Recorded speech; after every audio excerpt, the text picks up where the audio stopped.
Hey everybody, I'm Hob. I'm Jamie. And you're watching Dutch and Dragons. Today we are talking about triaging your game. Triage. Mm-hmm. So, game's without close to further flatlining. What do you do? First question. I think you actually folded up the first question, which is, how do you know when your game needs triage? Ah, yes, that is a good question. So how do you know when your game needs triage, Jamie? Usually you can feel it in the air. Seriously, your players are disinterested. They don't want to come. They don't look excited. They don't really want to participate in the game. It's just everything comes off flat. Yep. There are quite a few signs that your game might need some triage, and they can vary as wildly as the groups that you play with.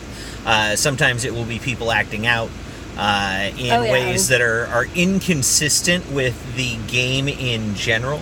Suicidal characters. Yep, disinterest is another really big sign that you might need to triage your game, and we'll kind of go into some of the things that might be causes of problems, like. All right, first question. Dun, dun, dun, dun, dun.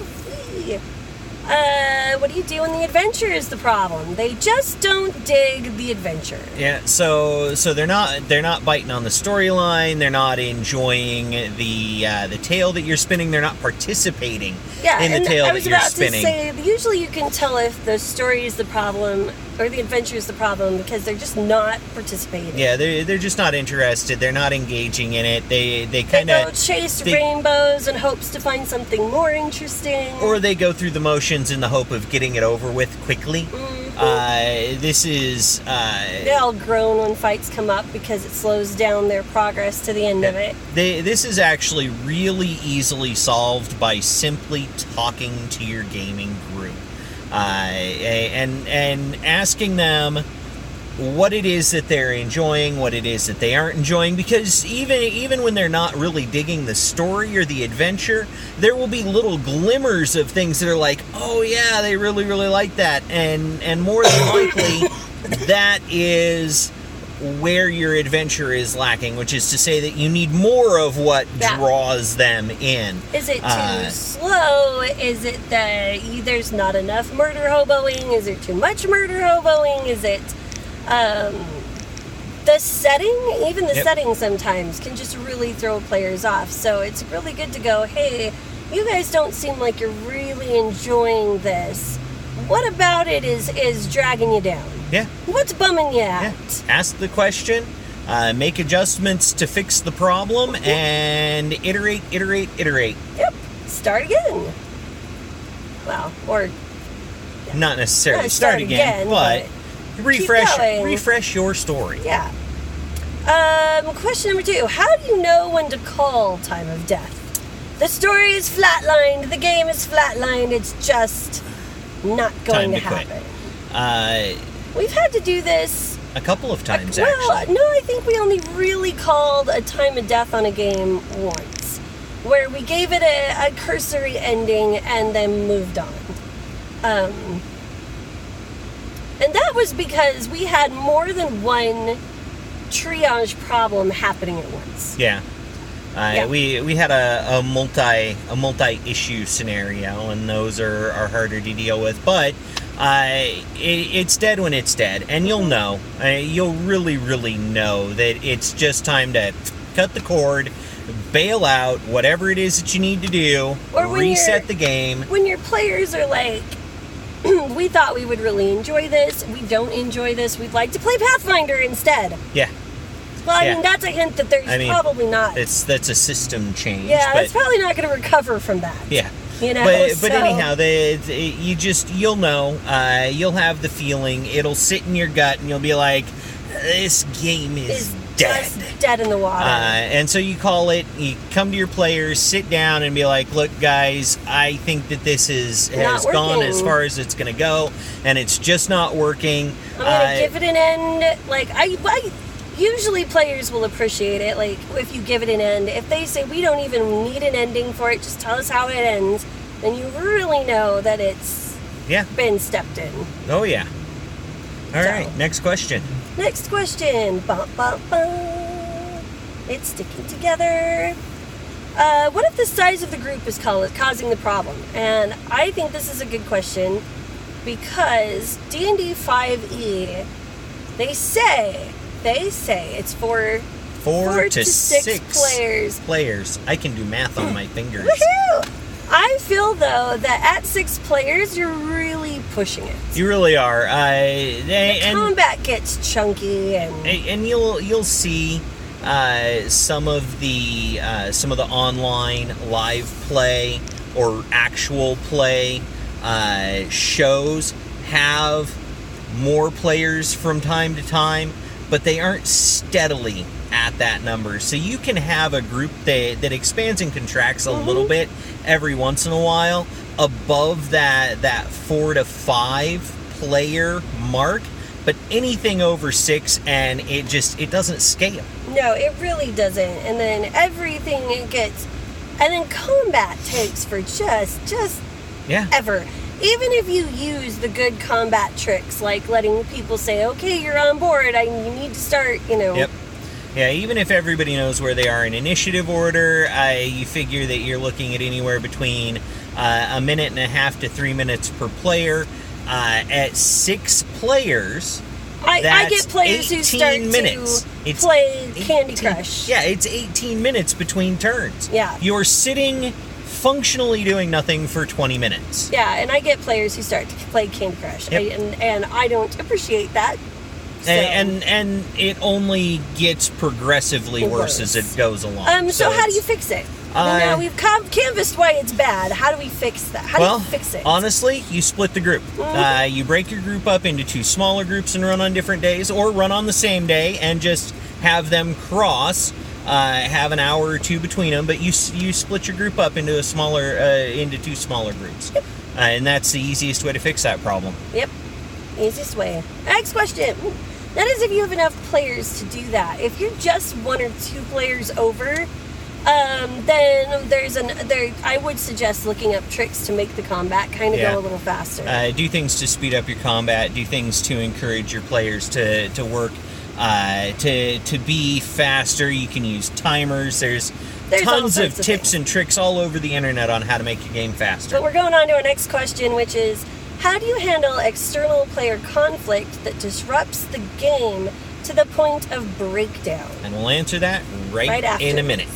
And we're back. And we have our coffee. So that's pretty It's happy. very important. Well, I have my coffee. She has tea. All right, so yes, external conflict. External player conflict that disrupts the game to the point of breakdown.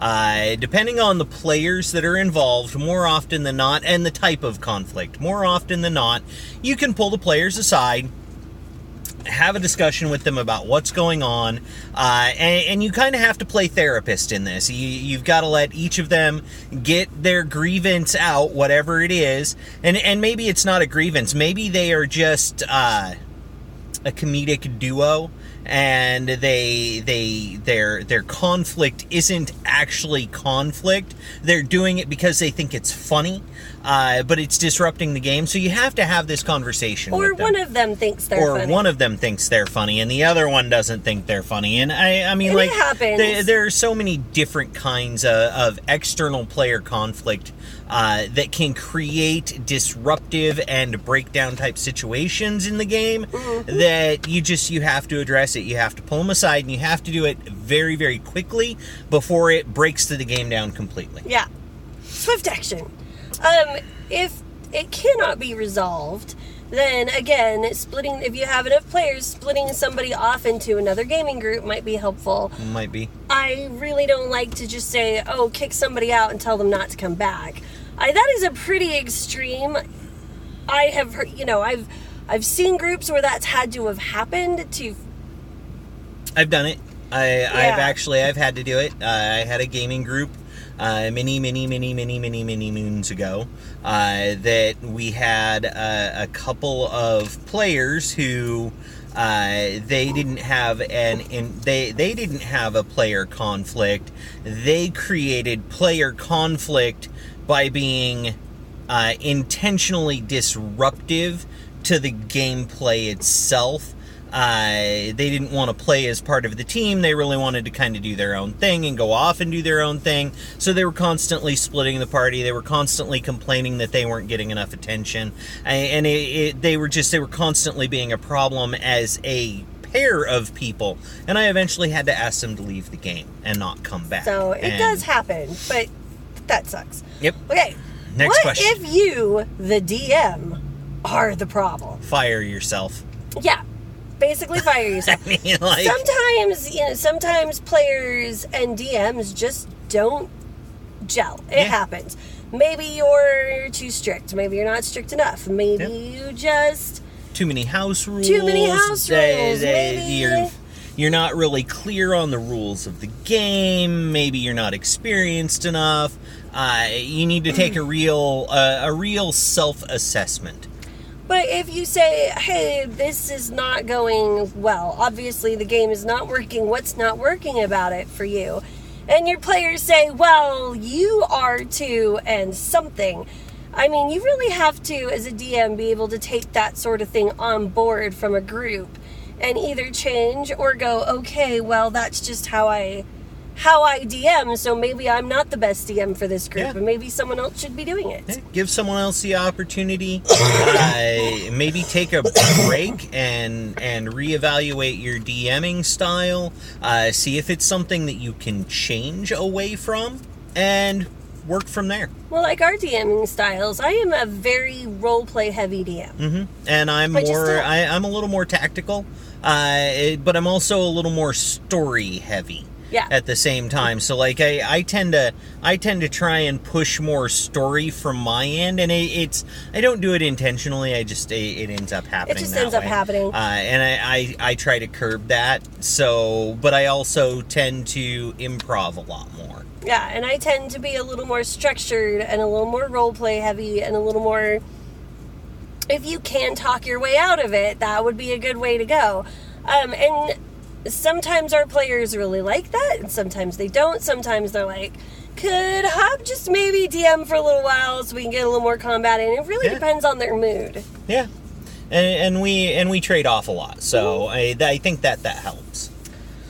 What do you do if the game isn't fun for just one player and they're dragging everything down?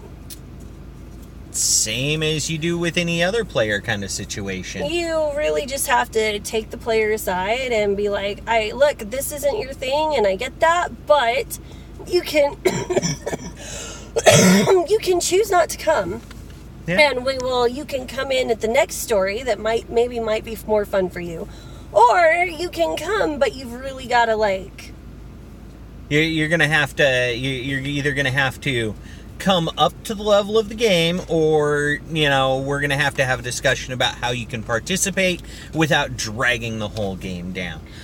We have a player who, when he's feeling off, he kind of hunkers down and he plays the game. He participates in combat, but other than that, he's not really very interactive on the nights when he's just not feeling it. And then on the nights he's totally in it. He's totally in it. When he's on, he's on, and when he's not, he's not. And that's okay. He doesn't do anything that drags the rest of the game back. Yeah, he just sits quietly when he's not feeling it, which is totally fine with me. Mm-hmm. Once in a while, I will try to engage him just so that he knows that I still know that he's there.